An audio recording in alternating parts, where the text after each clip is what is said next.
Today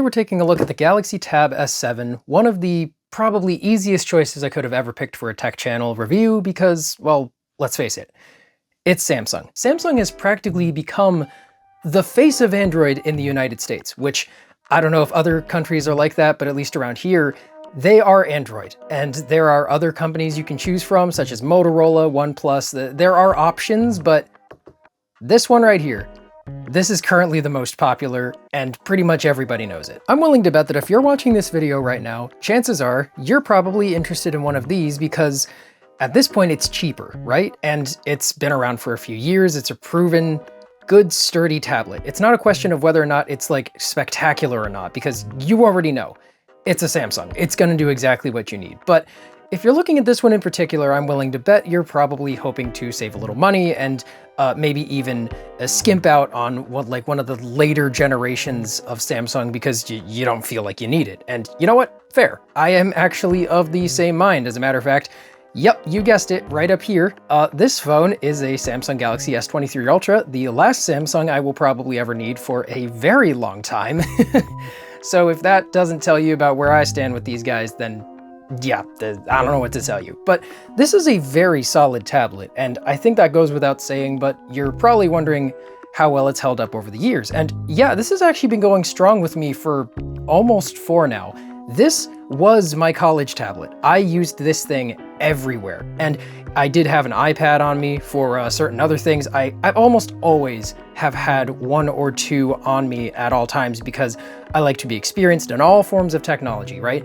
And that also means that I get used to using both kinds of OSs, but Samsung's has always stuck with me because it's Android, and Samsung's particular flavor of Android is very good. I don't even need to tell you that. One UI is very solid. It's quite possibly the best flavor of Android for beginners because there's just so much you can do with it, but it's still pretty approachable. You just kind of have to look out for like the Samsung bloat. Let's get over the basics first right out of the gate. Take a look at the specs here first. We've got a 11-inch screen, which is not quite 4K, but it's above at 1080p and 120 Hz refresh rate. You can't see it in this video, but it is very, very smooth. It looks great. 13 megapixel camera on the back. Not that it really matters, but we'll get into the camera array a little later.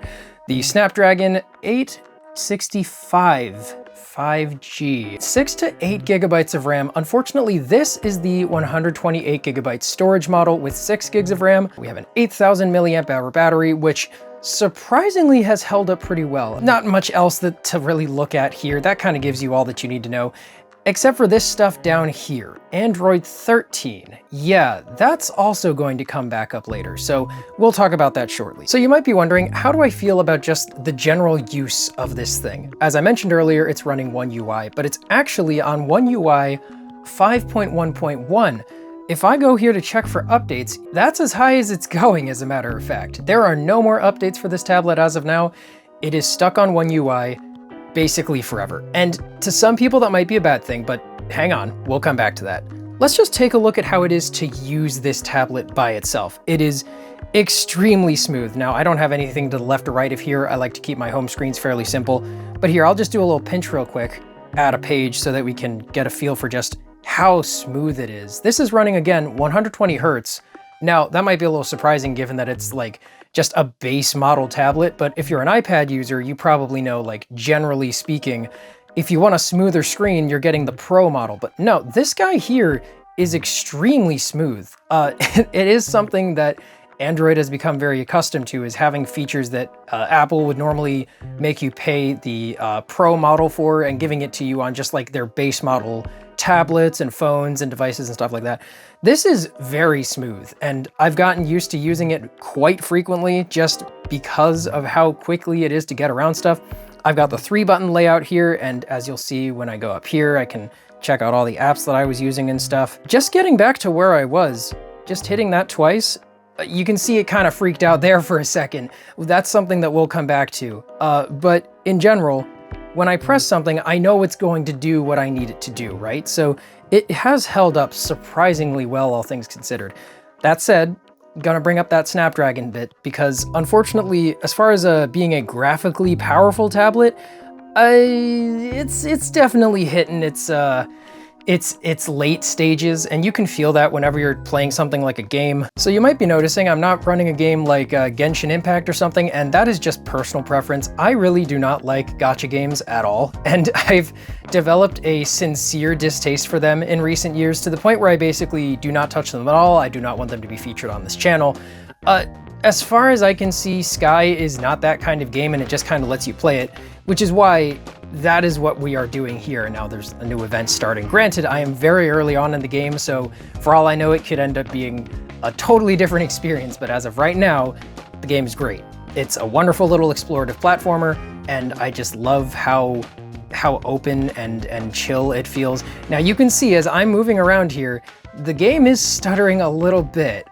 It is doing its very best to keep itself going, but it could be doing a little better. Now, I have this on the maximum graphics settings, and I will check that in a moment, but it actually does not, at least on this tablet in particular, have 120 Hz refresh rate mode. It only goes up to 60. So kind of a bad metric perhaps, but I think if it's running a game like this, it's probably gonna handle a lot of other stuff really well. Would I play the latest games on it? No, but that's also me. I am not much of a mobile gamer anymore. Sky is one of the few games I play outside of Animal Crossing Pocket Camp and Mario Kart Tour.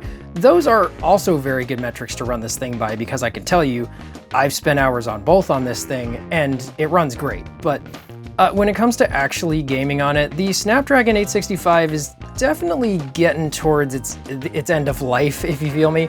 It does work, and it is good where it counts, but it is not especially impressive anymore. It just kinda meanders, and once you start doing more intensive things on it, it normally starts to hiccup a little.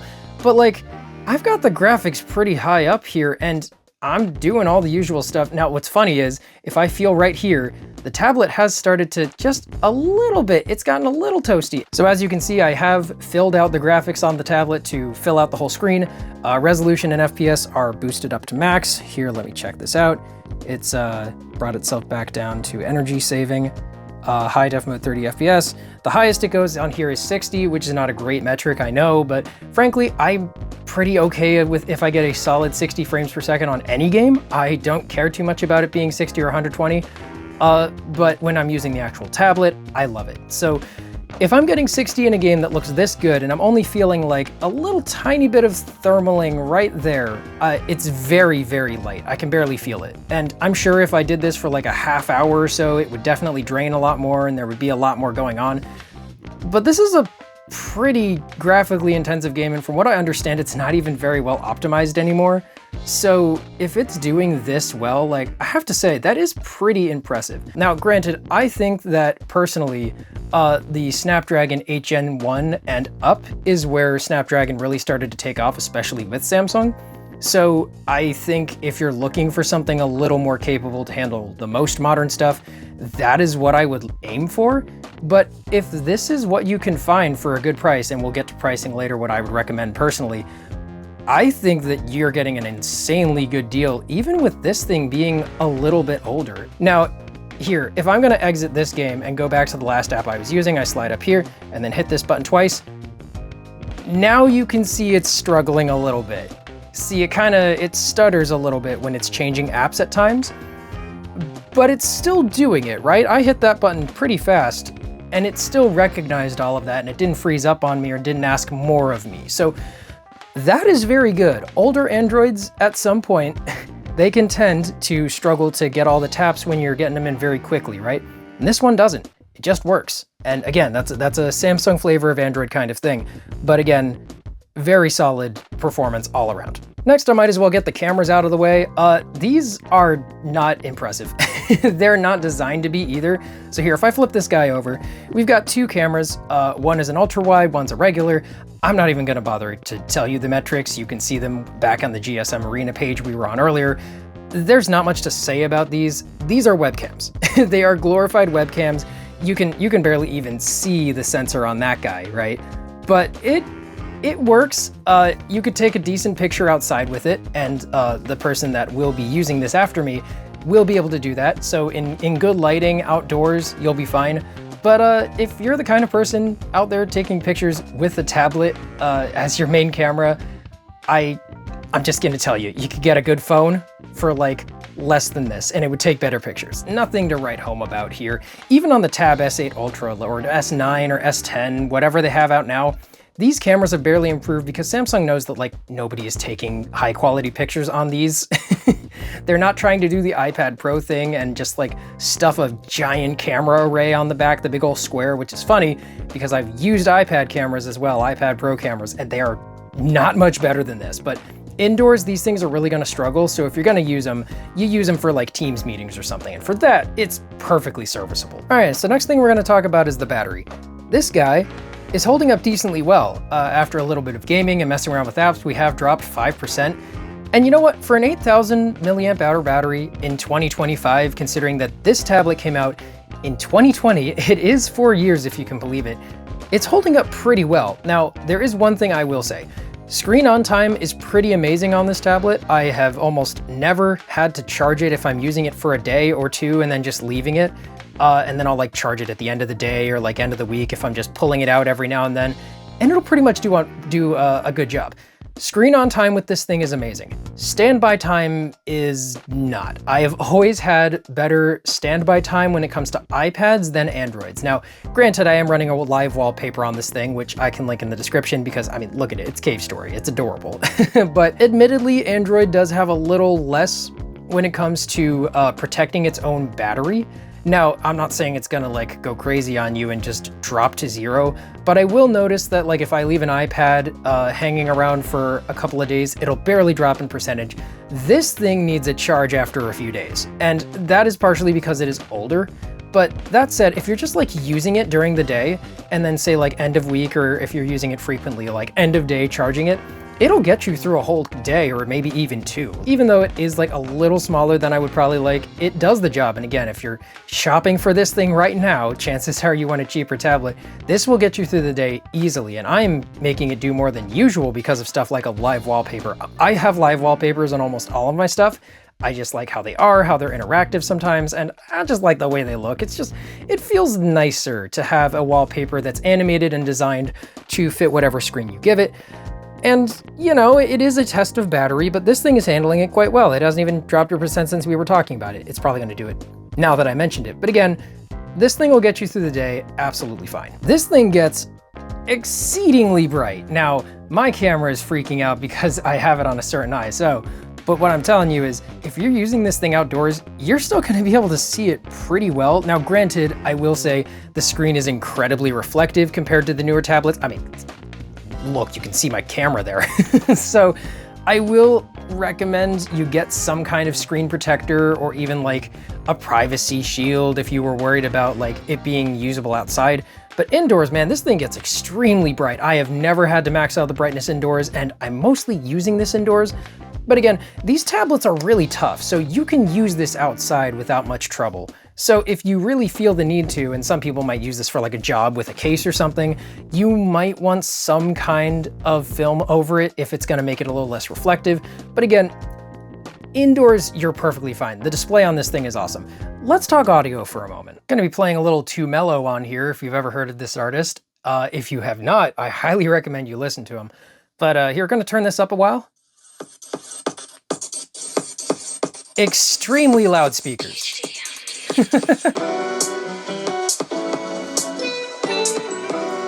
And there is absolutely no problem hearing it.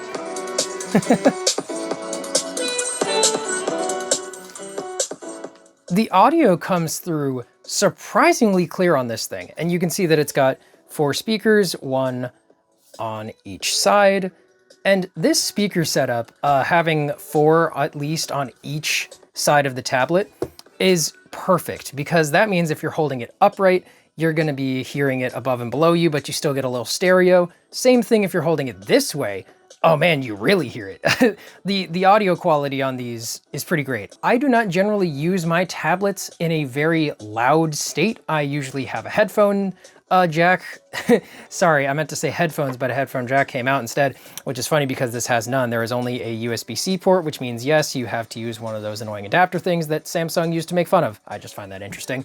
But anyway, this guy will really pump out some audio if you want it to. So if you're just playing some music in the background and you don't have a Bluetooth speaker by you, hey, break this guy out. It's pretty good, all things considered. Since we've covered the audio and visuals of everything, why don't we just talk about generally using this tablet? And I have to say, One UI 5 has some great stuff in here. So let's just launch something like YouTube again. And yes, there's a lot of recommendations here, but check it out. There's this really cool thing that Samsung has. It's almost like their experimental lab, if you will, and they call it Good Lock. Now, I have it installed on this because it does a few fun things that you'll see throughout the video. But one of them is being able to set certain shortcuts or allow your tablet or phone to do things that it wouldn't normally do on a stock One UI, right? So one of the things I did is set this button to be held. It automatically opens up, and it did glitch out a little bit there, but it figured itself out. It opened the multitasking area. And yes, this tablet is a multitasker. And let me tell you, it is a beast of a multitasker. If you are just using like web apps on this thing, which granted most people are, think about it, like YouTube, Google Docs, doing different websites and stuff, and requesting desktop website if it's using the mobile version, you can use these a lot more like desktops than you could 5 years ago even. It's kind of insane just how good they've gotten. Tablets are in this kind of weird position right now where people are saying like, hey, why would I just get one of these when I could get a Microsoft Surface? My answer to that is that Windows stinks, especially Windows 11. Windows 11 on tablets or even the Surfaces themselves, extremely slow. Tablets are in this really cool position where they can cover a lot of ground without being the bloated and sometimes dreaded Windows that they are. Android's a little simpler than Windows is, and you can still do a lot with it. So check it. I've got this taskbar at the bottom, which honestly is kind of like Windows in a way. But here, let's say that I want to open up my settings. I can just hold the icon that I've put at the bottom, drag it to the left or right, or even the center for a pop-up window. Let's do this first. Bam. Check that out. How cool is that, right? And I can drag these app sizes to almost anything I want. Like here, let's make it ridiculously small for no good reason. It still fits. The smallest settings app in the West, and that's counting the Samsung Galaxy Fold. Those phones are extremely thin. And you can just do that, but you can actually do even more. So let's open up our GSM Arena specs from earlier. We're gonna put this in the center this time instead of having it fill out one of these spaces. Check that out. We've got a floating window that we can move wherever we want. And tell me this isn't like Windows with web apps. It really is. And look, we can get even more ridiculous. Let's open up my entire app list. We'll check my ad blocking score on this tablet. Let's open this guy up. Oh, look at that. We can actually open a third app. And we have so much stuff open, and the tablet is still pulling 120 hertz. It's doing a great job. And ooh, my Blockado score is 30,000. Wow, nice. On my phone, it's 300,000, which is very funny. This hasn't gotten as much web use as my phone has. But anyway, look at all the stuff you can do on this. And this is Android to me. This is Android. Being able to do basically whatever I want with my device, seeing exactly what it's capable of, and not all apps may like it. But just the fact that I can do it is the biggest point of Android to me. So here, I'm gonna get rid of that, and then I can just close this, and bam, I'm back to YouTube. Ta-da, it just works. And it's funny because that used to be iOS's whole thing, right? Is being able to say, man, look at all the things my stuff does and it just works. Android is like out here experimenting, trying new things, and it does do that, but it still struggles. Not anymore. That has not been the case for years now. Android just works and does more. That part hasn't changed. You can still install APKs on this. You can see I have a custom YouTube application because using stock YouTube in 2025 is absolute cancer.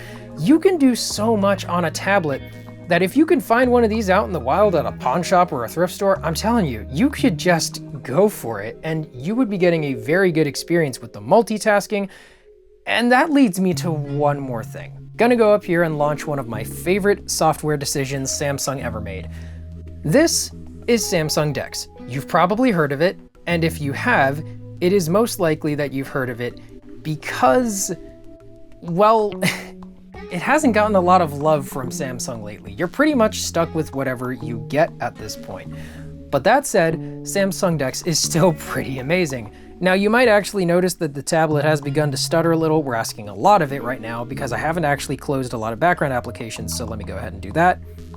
But before we actually get to using this, I'm going to move it upward a little bit because we have to add something to the tablet that makes it nearly crucial if you want to get the most out of it. How about this fella? This is the Samsung Tab S7 keyboard case, and it is great. It's really good. I do have a couple of gripes with it, but I will say it makes this tablet so viable as a desktop replacement, even more than if you had just bought this thing by itself. We'll talk about it in a moment, but we have to add something else to the tablet first. And that is the other half of this case, which is weird looking. It's really weird looking. Oh wait, what's this thing doing here? This is the S Pen that comes with all Galaxy tablets, and we will come back to that as well in just a moment. Gonna snap that on there, and now, voila, bam. We've got a desktop replacement. Now, I know I'm being very, very bold by saying such a thing exists, but check this. Look at what you can do on this. We're gonna open YouTube again, and you can already see that it's opened itself in a resizable window state. And my trackpad here, you can see it's hanging out at the bottom of the screen. It is indeed interacting with the screen up here, and it just kind of allows you to do the Windows thing. You can choose where you want to put it. You can put it in one of the corners or halfway or full screen. Then I'm actually going to make it a little smaller here so that I can do more with it. You can resize the window just by dragging the edges of it. So here I can make it a little longer if I want to, put that over there. And believe it or not, a lot of Windows shortcuts even work on this. So if you've ever used Windows, you might know that holding the Windows key and one of the directions on the D-pad actually allows you to resize those windows to a certain direction. You can basically snap them. So here, check this out. I'm gonna hold the Command key, which I know they've stolen from Apple, but it's not the first thing Samsung has borrowed from another company. I'm gonna hold that, check that out. It's doing the Windows thing and snapping to the directions that I give it.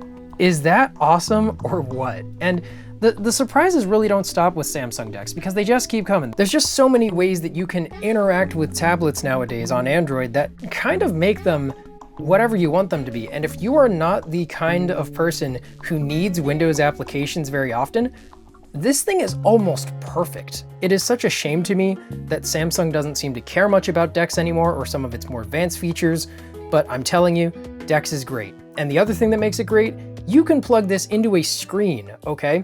And your tablet's screen will go back to being normal.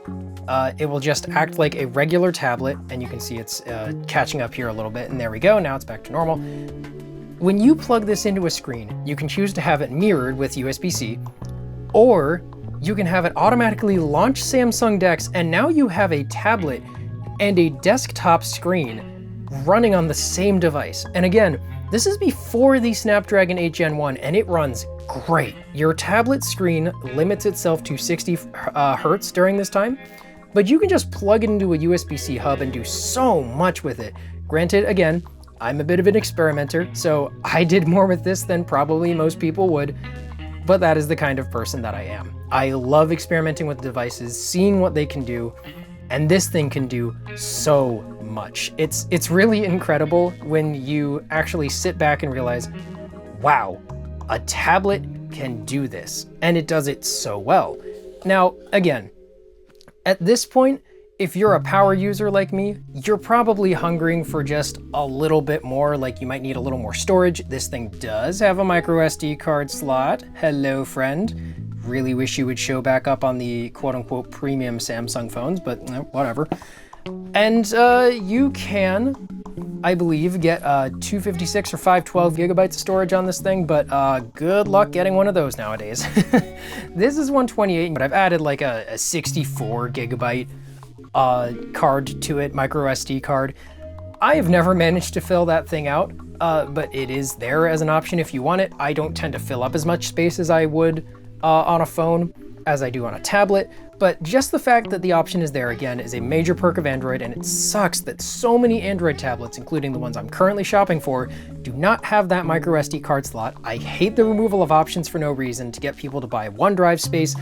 Sorry, that's just, you're gonna be hearing a lot of stuff like that from me in the future. I'm gonna do one more thing before we wrap up here. I'm gonna actually take off this keyboard case. Now, this unfortunately does not have Bluetooth, so you have to use it wired or not at all. You can actually attach this here and fold it back around, and the tablet will not interact with the keyboard or the trackpad at this point. It somehow, by utter magic, knows that it has been bent backwards, and you can just hold it like this. I can't stand that. I have to take it off if I'm going to use it without the keyboard. So this bit here, you might think that this is a problem, right? Because think about it, this thing is not actually protecting that much of the tablet, and you can see if you're looking here at what has been the greatest form of wear on the sides of this tablet, it's the edges. Because unfortunately, that is what comes with the use of one of these devices. And even here, you can see that there are some suspicious markings there. They are purely cosmetic. The tablet still works perfectly fine, but it's hard not to think that maybe the way that the keyboard snaps on here with the pogo pins might have something to contribute to that. That's entirely possible. That is not what I wanted to wrap up with, though. I wanted to talk about why this bit here, this kickstand piece, is so genius. So let's talk about it. This here is the kickstand part, right? It just goes like that, and then bam, you angle it however you want. I will say it bends maybe just a little too easily, and I can see that being a slight problem for some people. It is a little easier to move than certain other kickstands, and you can see that it has weathered a little bit here, but again, other than that, still works perfectly fine. But that said, the magnets on this are strong. Now, please do not lift your tablet up like this. You are asking for trouble if you do that. But if you're just holding it like this is awesome. So I'm actually gonna wake the tablet back up here, and you can see that it's gone back to landscape. There we go. So this is one of the most one-handed holdable tablets that I've ever used. Check this out. So this little bit here is to hold the S Pen that we'll talk about in just a moment, and then we'll wrap things up here. This is so nice to hold just like this that you basically never have to worry about dropping it as long as you can feel this part back here with the pen. And just this like faux leather backing, it's more grippable than the normal back of a tablet. I don't use any device without a case. I am extremely paranoid. This was a bit of a stretch for me. And again, as you can see, it did weather a little bit. But the tablet itself is fine. The screen is fine. It was protected and no permanent markings left from the keyboard or anything like that. It is still looking pretty great even to this day. I really do wish that this case at least covered tiny bits of the edges, maybe with, I don't know, just some kind of similar material, or maybe you could buy like a separate bumper, like say the Microsoft Surface Duo and stuff like that. But I guess I can't complain too much, because if you're just using it like this, it really does feel great. And I love how versatile it makes the thing. I almost never use tablets in portrait mode because they are so uncomfortable to hold. But with this, I never feel like I'm gonna drop it, because this piece, this part right here, is just such a great, genius move. And that leads into... Hello, old friend. Yeah, I love the S Pen, and I'm one of the few people who cares. And you can tell how much I love it because... How do you like my Wii remote pointer, guys? I think that the S Pen is criminally underrated. I know a lot of people don't care about it, but here's my take. I am, unfortunately, a Nintendo kid. I grew up with a DS in my hand, which means I always had a stylus, and I love having a stylus come with the device that I'm getting. My first phone was a Moto G stylus. I loved that. My first tablet with a stylus was a Galaxy Tab S6 Lite, which is just like a generation below this guy. And I loved that. That tablet was a little less powerful than this thing, but it still did a great job. No battery in the pen, but this one does. Now the Samsung Galaxy Tab S7 here, this fella, can just hang out with the pen right there, but it doesn't charge up top, so you're not like grabbing for the tablet to take it somewhere and you're like, oh, there goes the pen. No, you actually charge the pen back here. And if you are using it like this, like in a laptop form, right, and you've got the kickstand out, you've just got it, and you've got the pen up here and you're about to go take the tablet somewhere, check it. You just feel back here for where you're gonna put the thing, bam. It just takes care of itself. How neat is that? How great of like a spark of ingenuity is that? I feel like it has so much more of a use than you would think it would, because it's giving your tablet a little more grip to hold it with, and it's giving the pen a place to sit that isn't on the top, which makes it such a pain to carry these things. So I am really glad that they thought of that. It is easily one of my favorite things about this tablet, and I just love that that's something they kept in, because it is something that has always bothered me about the modern pens that come with tablets or laptops in this form factor. I'm so glad that Samsung did things differently this way. It just works, and it works great in my opinion. So what does the S Pen actually do? Well, it does have a button here, and I have it set to, if I hold right here, it's going to launch the camera. Now you can't see anything because I've got the camera lower, right? But you can take pictures with this button, and I personally love that. Now granted, on a tablet, it doesn't matter a whole lot, right? You're not gonna be doing much like that on this tablet, but it is available on like a lot of other phones. Up until the Samsung Galaxy S25 Ultra. That's a topic for another day. But there's a few other things you can do with it. One of my favorite things to do with this pen is, if I go back home here, you can actually do a little scribble in the air when you're holding the button to take a screenshot. That is so neat, and I've actually used that more than you might think. But setting all of that aside, just having a stylus that you can operate this thing with, it adds to that sense of fluidity that you get with a tablet like this. And even coming down to another sense of fluidity, this is the edge panel that I actually use pretty frequently, because it has a bunch of different things you can do, like app pairings where you can have two apps launch at the exact same time. So this was like my perfect note taker tablet where I could switch between things I was doing very quickly, and I used the keyboard and this pen in college. It just has so many good features, and again, this is on a One UI that's no longer being updated. It doesn't have certain generative features, it doesn't have Galaxy AI, and I love that. I'm a very particular kind of person, and you guys will quickly learn about me. I don't care about voice assistants, and by extension, I don't care about AI assistants or generative AI features. It's just not my thing. So if you are like a very, in the small percentage that I am as a person, you're probably gonna love this thing, because it is at that perfect time in Samsung's life where they had nearly peaked with all the features they could do that weren't AI based. And you got stuff like the tablet with the pen and the keyboard. Now I will say, the pen is awesome, and that comes with the tablet. The keyboard and that stand that I just showed you does not. And they were extremely expensive. But if for some reason you manage to get this thing as a whole package, you can do so much on it. And I do think that it is an incredible value if you can get it used. So that kind of leads into my last topic here. How much would you pay for a tablet like this? Now, personally, I think if you manage to get the keyboard and trackpad case together with this whole thing, and remember the S Pen comes with the tablet by default, I would say if you can get this for like $300, $400, you are getting an incredible deal. Now again, this is in the US, okay? And I will also say, remember, this is an Android level that's not being supported anymore. So if for some reason, you know, you're getting this to someone who might be a little older and you're worried about like their internet usage, well, first of all, get them Blackout 5. But then also just keep that in mind that it might be quite a little less secure. That said, I know people who still use like Windows 8. So, you know, it depends on your personal preference and your level of comfortability. And I think this thing is just such a good package by itself, to the point where I kind of love the fact it isn't getting updated anymore, because personally, I don't care much for Samsung's new direction. You might be sad that you're missing out on AI features, and if that's the case, yeah, Galaxy AI is not coming to this thing officially.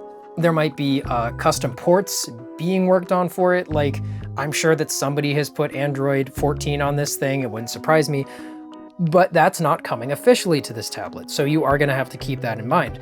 But if you could get this plus the accessories for $300, you're kind of killing it, right? There is so much that this tablet is still capable of, even at its old age, to the point where I'd say, yeah, it is still worth it. I would give it a quick battery test, right? And have a look at it, make sure that, you know, if you're actually looking to buy it from somewhere like a bond shop, that you are getting to check it out first. But the screen, the pen here, just the amount of multitasking that you can do that still works without any trouble, Samsung DeX being on there, and just the fact that USB-C allows you to do so much more, like plugging in a hub, which could allow you to use a USB mouse or a Bluetooth keyboard.